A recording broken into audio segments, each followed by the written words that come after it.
யாழ் மறையொலி தொலைக்காட்சி நேயர்களுக்கு அன்பு வணக்கம். இன்றைய இந்த கருத்துக்களம் நிகழ்வு யாழ் மறை மாவட்ட மூத்த குழுவாக இருக்கின்ற அருட்தந்தை எஸ்ஏ இம்மானுவேலுடைய இரண்டாவது பகுதியாக அமைகின்றது. இன்றைய நாளிலே அருட்தந்தை அவர்களை மீண்டும் நாங்கள் சந்திக்கின்றோம். அவரை நான் அன்போடு வரவேற்றுக் கொள்கின்றேன். வணக்கம். வணக்கம். நீங்கள் யாழ் மறை மாவட்டத்தினுடைய புனித சவேரியார் உயர்குருத்துவ கல்லூரியிலே அதிபராக இருந்திருக்கின்றீர்கள். அந்த காலப்பகுதியிலே நீங்கள் யாழ் குடாநாட்டை விட்டு அருட் சகோதரர்களோடு இடம்பெயர்ந்து சென்றீர்கள். இந்த இடம்பெயர்வுக்கு பின் நீங்கள் எவ்வாறாக அந்த குருத்துவ மாணவர்களை வழிநடத்தினீர்கள்? 1995ஆம் ஆண்டு சடுதியாக நான் பெரிய இடையிலே மோட்டர் சைக்கிளில் நிற்கும் பொழுது புலிகள் அறிவித்தார்கள், யாழ்ப்பாண மக்கள் இடம்பெயர வேண்டும். நான் உடனே திரும்பி செமினரிக்கு வந்து அவர்களுக்கு சொன்னேன், உங்களுக்கு 3 மணித்தியாலம் தாரேன், நீங்கள் ஒவ்வொருவரும் ஒவ்வொரு சைக்கிளில் உங்களுடைய பேக்குகளை கட்டிக்கொண்டு நீங்கள் எல்லோரும் மிரிசுவில் பக்கம் போக வேண்டும் என்று கட்டளையிட்டேன். அவர்கள் அப்படியே செய்தார்கள். நான் உடனே போகவில்லை. நான் அங்கே இருந்தேன். செமினரியில் இன்னும் 2 நாள் தங்கியிருந்தேன். அந்த போன பின்பு நானும் திரும்பி அவர்களோடு அங்கே போய் மிரிசுவில்லே இருந்து சந்தித்து மன்னார் பகுதி மாணவர்களை வீடுகளுக்கு அனுப்பி போட்டு மற்றவர்களை நான் கொஞ்சம் பேரை அங்கே மிரிசுவில்லை வச்சு பார்த்து கொண்டிருந்தேன். அந்த காலத்திலே நாங்கள் இடம்பெயர்ந்த பொழுது மக்கள் அனைவரும் சரியான கஷ்டங்கள் பட்டார்கள், வேதனைப்பட்டார்கள். அந்த அனுபவங்களை நான் பெற்றிருந்தேன். அவர்களுக்காக குரல் கொடுக்கவும் அவர்களுக்கு வேண்டிய உதவிகளை ஊக்குவிக்கவும் எனக்கு வசதி இருந்தது. ஆகையினாலே நான் மிரிசுவில் பங்குத்தந்தையின் வீட்டிலே இருந்து கொண்டு, பங்குத்தந்தை கோயில் அடுத்தாருக்கு கீழே படுத்திருந்தார், அங்கே இடம் இருக்கவில்லை. நான் மக்களை சந்தித்து அங்கே கொஞ்ச நாள் பார்த்தேன். எனக்கு அவ்வளமாக நினைவில்லை என்னென்ன செய்தேன் என்று சொல்லி. ஆனால் கஞ்சி காய்ச்சி கொடுக்கறது ஒரு வழக்கமாக இருந்தது. பொதுவான கஞ்சி ஒன்றை காய்ச்சி, ஏன்னா எல்லாரும் சமைச்சு சாப்பிட வசதி இல்லை.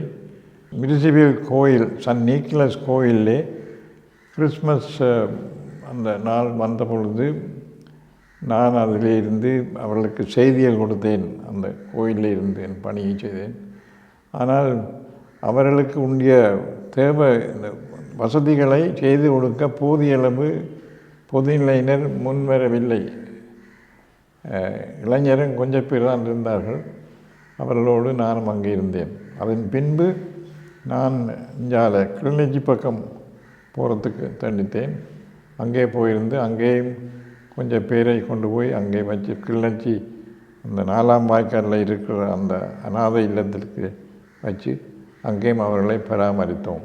நீங்கள் ஆரம்பத்தில் சொன்னீர்கள், மக்கள் படுகின்ற துன்பத்தை பார்த்து அவர்களுக்காக குரல் கொடுத்தேன் என்று சொல்லி. நீங்கள் இவ்வாறு மக்களுடைய நலனுக்காக குரல் கொடுத்த பொழுது ஏதாவது எதிர்ப்புகளை சந்தித்தீர்களா? எதிர்ப்புகள் என்ன, அப்போது இந்த அவர்கள் ஒழுங்குபடுத்தி இருக்கவில்லை. அதாவது கட்டுப்பாட்டுடன் ஒழுங்குபடுத்தி இல்லவில்லை. புலிகள் கொஞ்சம் ஆக்டிவாக இருந்தார்கள். ஆனால் அவர்கள் செய்கிறதுக்கு பணிகள் செய்கிறதுக்கு ஒரு அமைப்பாக ஒன்றும் இருக்கவில்லை. ஆகையினாலே அவர்கள் செய்யக்கூடியதை ஊக்குவித்தார்கள். நாங்களும் செய்தோம், சுவாய்மார் ஊக்குவித்து. ஆனால் பெருவதாக ஒருவரும் அதை பொருட்படுத்தி செய்கிற அந்த அமைப்பு ஒன்றும் இருக்கவில்லை. மக்கள் சரியாக கஷ்டப்பட்டார்கள். நீங்கள் இடம்பெயர்வுக்கு பின் ஜெர்மன் நாட்டுக்கு போயிருந்தீர்கள். என்ன காரணத்திற்காக நீங்கள் இலங்கையை விட்டு வெளியேறி ஜெர்மன் நாட்டுக்கு புலம்பெயர்ந்தீர்கள்? ஜெர்மன் நாட்டுடன் நான் தொடர்பு வச்சிருந்தது இடம்பெயர்வுக்காக மாத்திரமல்ல. என்னுடைய ஜெர்மன் நாட்டு தொடர்பு கிறிஸ்தவத்திலே பெரும் பங்காக இருக்கின்றது. ஆனால் அது ஆரம்பித்த விதம் தற்செயலாக ஆரம்பிக்கப்பட்டது. நான் ரோமிலே படித்து கொண்டு இருக்கும் பொழுது என்னுடன் மாணவர் பெர்னாண்டோ பிள்ளை ஞானப்பிரகாசம் என்பவர், அவர் குறிப்பிட்டத்துக்கு முதலே தன்னுடைய முதற் பூஜையை ஜெர்மனியில் வைக்க போகிறோம்னு சொல்லி அங்கே எல்லாம் ஒழுங்குபடுத்தினார். ஆனால் கடைசியாக அவர் குறிப்பிட்டம் பெறவில்லை. அப்போ அவற்றை இடத்தை எடுக்கிறதுக்கு தான் நான் ஜெர்மனிக்கு போனேன். அங்கே போய் ஜெர்மனியில் முதற் பூஜை சொன்னேன், டுசல்டோஃப் என்ற இடத்துல. அந்த பூஜை சொல்லி அன்று பின்னேறமே எனக்கு ஒரு சின்ன ஒரு ஆப்ரேஷன் நடந்தது, அப்பெண்டிசைட்டிஸ் ஆப்ரேஷன் சொல்லி. அதன் பின்பு கொஞ்சம் தங்கியிருந்தேன். எனக்கு ஜெர்மன் பாஷையும் தெரியாதப்போ இருந்தும் அந்த ஜெர்மன் தொடர்பு ஏற்பட்டது அப்படித்தான் தற்செயலாக. அதன் பின்பு ஜெர்மனிக்கு ஒழுங்காக போக தொடங்கினேன். ஒழுங்காக போய் அவர்களுக்கு பணி செய்ய தொடங்கினேன். அந்த தொடர்பு என்னுடைய குருத்துவ வாழ்விலே நீண்ட காலமாக தொடர்ந்து அங்கே கடைசியாக ஒரு 10 வருஷம் பங்கு குருவாகவும் இருந்தேன். டிசெல்லோவ் என்ற இடத்திலே, ஹோனபூக் என்ற இடத்திலே நான் ஒரு 10 வருஷமாக அங்கே ஒரு பங்கு தந்தையாக இருந்தேன். ஜெர்மன் பாஷையை நான் கற்றுக்கொண்டபடியினாலே அதிலே பிரசங்கம் சொல்ல வசதியாக இருந்தது, மக்களை வழிநடத்த. அப்போ மின்ஸ்டர், ஜெர்மனியிலே மின்ஸ்டர் என்ற இடத்தின் ஆயர் என்னை அங்கு அந்த மேற்றாசனத்தின் பங்கிலே ஒரு குருவாக ஏற்றுக்கொண்டார். மக்களுடைய உதவியை பெற்று எங்களுடைய மக்களுக்கு உதவி செய்ய வசதியாக இருந்தது. ஏன்னா ஜெர்மன் நாட்டு மக்களுடைய உதவியை பெற்றால்தான் நாங்கள் எங்கள் மக்களுக்கும் உதவி செய்யலாம். இன்றைக்கும் ஒருவர் வந்துட்டு போனார், கமிலஸ் துரசிங்கம் என்றவர். அவர் அங்கே இருக்கும் பொழுது அவர் அங்கே இருக்கின்றார். அப்படியான சில பொதுநிலையினர் தமிழர் முன்வந்தார்கள். அவருடைய உதவியோடு அந்த எங்களுடைய மக்களையும் உதவி செய்து அவர்களுக்கு ஞாயிற்றுக்கிழமைகளில் பூஜை வைக்கிறதும் என்னுடைய கோயிலில் அவர்களை சந்திக்கிறதும் என்னுடைய வழக்கமாக இருந்தது. ஜெர்மன் மக்களுடைய ஆதரவு, அந்த மக்களுக்கு சிநேகிதம் அந்த எங்களுடைய மக்களுக்கு கிடைத்தது என்னூடாக பல விதங்கள் செய்தபடியினாலே. ஆகையினாலே நான் என்னுடைய மக்களுடைய துன்ப வேதனைகளை அவர்களுக்கும் ஜெர்மன் மக்களுக்கும் எடுத்து சொல்ல வசதியாக இருந்தது. ஜெர்மன் நாட்டிலே இருந்து அந்த மக்களிடம் உதவி பெற்று பாதிக்கப்பட்ட எங்களுடைய மக்களுக்கு கொடுத்திருக்கிறீர்கள். அந்த உதவிகளை யாரூடாக நீங்கள் கொடுத்தீர்கள்? தமிழ் கத்தோலிக்கர் பொது நிலையினர் சிலரை தேர்ந்தெடுத்து அவர்களூடாக சில வசதிகளை செய்யக்கூடியதாக இருந்தது. எங்களுடைய மக்கள் பட்ட இதுகளுக்கு ஜெர்மன் அரசாங்கமும் ஜெர்மன் மக்களும் ஒரு அளவுக்கு ஒரு சகோதரத்துவ மனப்பான்மையுடன் அவர்கள் உதவி செய்ய முன்வந்தார். நன்றி சொல்லணும். நீங்கள் உலகத் தமிழர் பேரவையினுடைய தலைவராக நீண்ட காலம் பணியாற்றி இருக்கின்றீர்கள். இந்த பதவியினூடாக நீங்கள் உலகம் முழுவதும் அறியப்பட்ட ஒரு ஆளாக இருந்தீர்கள். எவ்வாறான பணிகளை எமது நாட்டு மக்களுக்கான பாதையிலே நீங்கள் முன்னெடுத்தீர்கள்? ஜெர்மன் நாட்டிலே நான் அங்கே இருந்த பொழுது தமிழ் மக்களுடைய பிரச்சனை என்னுடைய முதல் முக்கிய பணியாக இருந்தது. ஆகையினாலே என்னத்தை எடுத்தாலும் நான் அந்த பணியை ஒரு முதலிடத்தில் வைத்து அவர்களுக்காக வேண்டிய குரல் கொடுக்க நான் முன் வந்தேன். அப்பொழுது எனக்கு உதவியாக பொது நிலையில் இருந்தார்கள். வேறு நாடுகளுக்கு போனாலும் நான் ஜெர்மனியில் இருந்து கொண்டு பற்பல நாடுகளுக்கு வசதி கிடைத்தது. நான் அந்த நாடுகளுக்கு போகும் பொழுதும் அங்கேயும் அந்த எங்களுடைய தமிழ் மக்களை சந்தித்து அவர்களோட தொடர்பு கொள்கிறபடியினாலே அவர்கள் உலகத்தமிழர் பேரவை என்று ஆரம்பித்த பொழுது நான் ஜெர்மனியில் இருந்தாலும் லண்டனில் உள்ளவர்கள் எல்லோரும் சேர்ந்து என்னை தலைவர் ஆகிட்டார். என்றால் நான் ஒரு பொது மனிதன், ஒரு குருவானவர் தலைவராக இருக்க வேண்டும் என்று சொல்லி என்னை குளோபல் தமிழ் ஃபோரம் என்று தான் அது பேர், உலகத்தமிழர் பேரவை. அந்த தலையங்கத்திலே நாங்கள் சில காரியங்களை செய்யக்கூடியதாக இருந்தது அரசாங்கத்துடன். ஆகையினாலே அந்த வசதிகளை நான் இப்பொழுது ஒவ்வொன்றாக சொல்ல எனக்கு நினைவில்லை. ஆனால் அந்த அமைப்பு ஒன்றுதான் புறம்பெயர்ந்த மக்களுக்கு ஒரு அமைப்பு உதவியாக முன் வந்திருந்தது. அந்த மிகச்சிறந்த பணியை இந்த அமைப்பினூடாக நீங்கள் ஆற்றியிருக்கிறீர்கள். நீங்கள் பல நூல்களை எழுதியிருக்கின்றீர்கள். சின்ன சின்ன கையேடுகள், பெரிய நூல்கள் எழுதியிருக்கின்றீர்கள். அதிலே மிக முக்கியமானது முடிந்து போன முள்ளிவாய்க்காலும் தொடரும் போராட்டமும். இந்த நூல் ஏன் எழுத வேண்டும் என்ற ஆர்வம் ஏற்பட்டது? மக்களிடையே இந்த நூலுக்கான வரவேற்பு கிடைத்ததா? வெளிநாட்டு மக்களுக்கும் அறிவிக்க வேண்டும் என்பதற்காக அவர் சவுத் ஆப்பிரிக்கா பிஷப் டெஸ்மண்ட் டூட்டு கொடுத்த டைட்டில் நான் எடுத்து சொன்னேன், லெட் மை பீப்புள் கோ. அதாவது மோயிசன் மக்களை போவிடுங்கள் என்னுடைய அந்த தலைப்பிலே ஆங்கிலத்தில் எழுதினேன் புத்தகம். பிறகு என் மக்களை வாழ விடுங்கள் அப்படியான தலைப்பில் எழுதி சின்ன புத்தகம்தான், அதனூடாக செய்திருந்தேன். வேறு ஜெர்மன் பாஷையிலும் அதை விளக்கி ஒரு ஆர்டிக்கலாக ஒரு சின்னதாக. நீங்கள் இன்னும் ஒரு பெரிய ஒரு புத்தகம் ஒன்று எழுதியிருக்கின்றீர்கள் ஆங்கிலத்திலே, அகோனிஸ் அண்ட் ஆஸ்பிரேஷன் என்ற ஒரு புத்தகம் ஒன்று எழுதியிருக்கின்றீர்கள். அந்த புத்தகம் எவ்வாறு வரவேற்பை பெற்றது? Agonies and aspirations of the Tamil people. அந்த எங்களுடைய மக்களுடைய பாடுகளும் அவர்களுடைய லட்சியமும் என்ற இதில் அகனீஸ் அண்ட் அஸ்பிரேஷன்ஸ் அதுக்கு வரவேற்பு கூட இருந்தது. ஏனென்றால் ஆங்கிலத்தில் இருந்தபடியினாலே அப்படியான புத்தகங்கள் வெளிவருவதில்லை. மக்கள் அந்த தாக்கப்பட்ட மக்கள் சார்பாக agonies and aspirations of the Tamil people அதுக்கு வரவேற்பு இருந்தது. அங்கே வெளிநாட்டிலே வரவேற்பு இருந்தது. அவ்வளோ பெரிதாக அதை இங்கே கணிக்கையில். இந்த 2 புத்தகங்களும் பொதுவாக பார்க்கின்ற பொழுது எங்களுடைய போராட்டத்தை மையப்படுத்தியதாக இருக்கின்றது. அதே நேரம் எங்களுடைய அரசுக்கு எதிரான புத்தகம் மாதிரி இருக்கின்றது.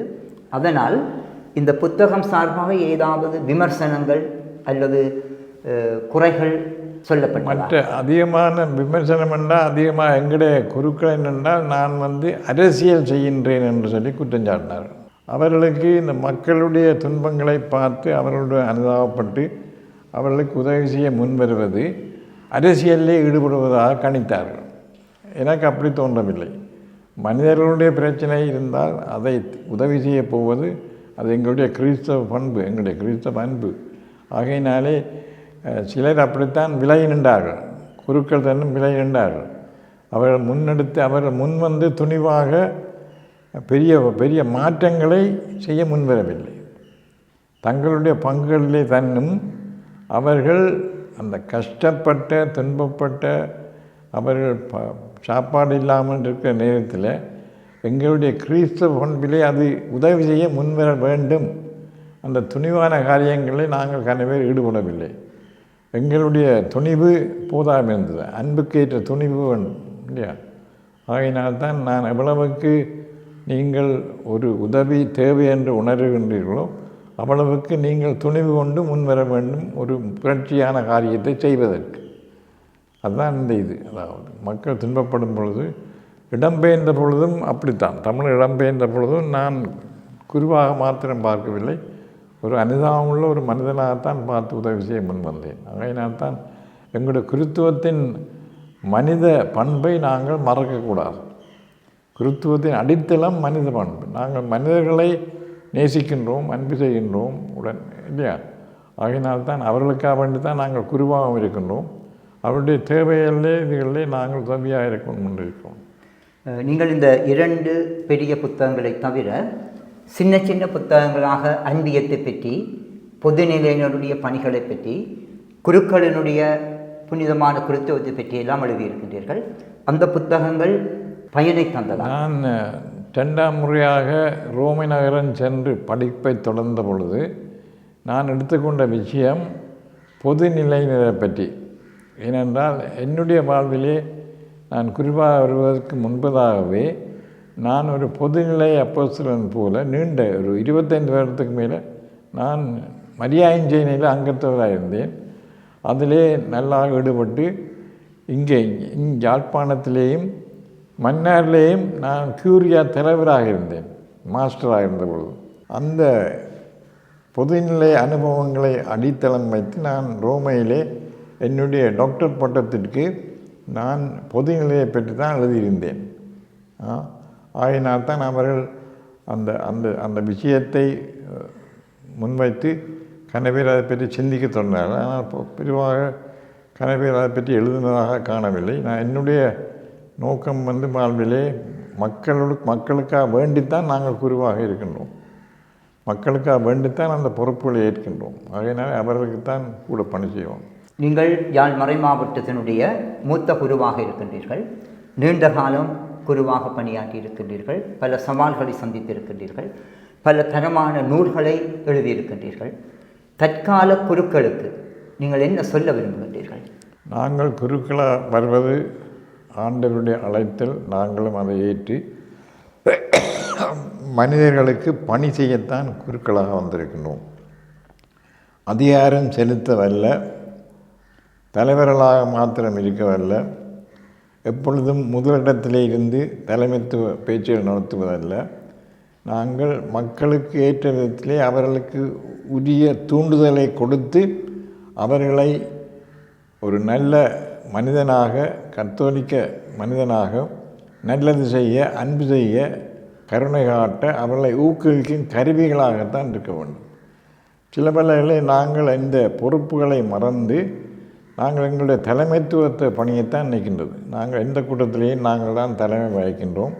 அவர்களுக்கு செய்ய வேண்டியெல்லாம் நாங்கள் மேலே இருந்து சொல்லுகின்றோம். ஆனால் ஊக்குவிக்கிறதுன்னு சொன்னால் அவர்களோடு சேர்ந்து அவர்களை பின்னில் இருந்து சிந்தனைகள் கொடுத்து ஊக்குவிக்க முன்வர வேண்டும். இதுக்கு போதிய அளவு குரு மாணவர்களாக இருக்கும் பொழுதோ குருவாக வந்த பின்போ அவர்கள் பொதுநிலையினருடைய அனுபவங்களை நாங்கள் அறிந்திருக்கணும். அவருடைய உலகத்தை கொஞ்சம் கூட அறிந்திருக்கணும். குடும்ப வாழ்வை அறிந்திருக்க வேண்டும். இந்த அறிவுகள் இல்லாமல் நாங்கள் மனிதர்களுக்கு பொதுநிலையினருக்கு பணி செய்ய முடியாது. அதனால்தான் நாங்கள் எங்களுடைய பணியிலே விசேஷமாக பொதுநிலையை ஊக்குவிக்க வழிநடத்த அவர்களை எடுத்து செல்ல நாங்கள் போதிய அளவு அக்கறை காட்ட வேண்டும். நாங்கள் தலைமைத்துவத்தை பற்றி யோசிக்கக்கூடாது. அவர்களுக்கு எப்படி உதவி செய்யலாம், ஊக்கம் கொடுக்கலாம் என்று தான் யோசிக்கணும். நீங்கள் ஒரு மிக உன்னதமான பணி ஒன்றை செய்கின்றீர்கள். வறிய மாணவர்களுக்கு, அதுவும் குறிப்பாக மலையக மாணவர்களுக்கு கல்விக்கு உதவி செய்கின்றீர்கள். இந்த உதவியை எவ்வாறு வழங்குகின்றீர்கள்? மாணவர்களை எவ்வாறு தெரிவு செய்கின்றீர்கள்? வறிய மாணவர்களுக்கு உதவி செய்வது என்னுடைய எப்பொழுதும் ஒரு முதல் கடமையாக இருந்தது. நான் கண்டியில் இருக்கும் பொழுது கண்டி மலையக மக்களுக்கு விசேஷமாக கருணை காட்டி அவர்களை படிப்பிக்க, அவர்களை தேர்ந்தெடுத்து கொஞ்சம் பேரையாவது வறியவர்களை படிப்பிக்க ஒரு இல்லத்தை ஆரம்பித்தேன். அதுக்கு பேர் சென்ட் பீட்டர்ஸ் ஹோம். அது இன்றும் நடந்து கொண்டு இருக்கின்றது. சேரிட்டி சிஸ்டமாக நடத்துகின்றார்கள். அவர்கள் அந்த மலையக மக்கள் அந்த பகுதியிலே உள்ள வறிய மாணவர்களை எடுத்து அங்கே வைத்து ஒரு 20 மாணவர்களை அங்கே வைத்து அவர்களுக்கு கல்வி ஊட்டுகின்றார்கள். அது நிரந்தரமாக செய்யப்படுகின்றது. நான் இப்போ யாழ்ப்பாணம் வந்த பிறகும் நான் தொடர்ந்து என்னுடைய கல்வி உதவியை தொடருகின்றேன்.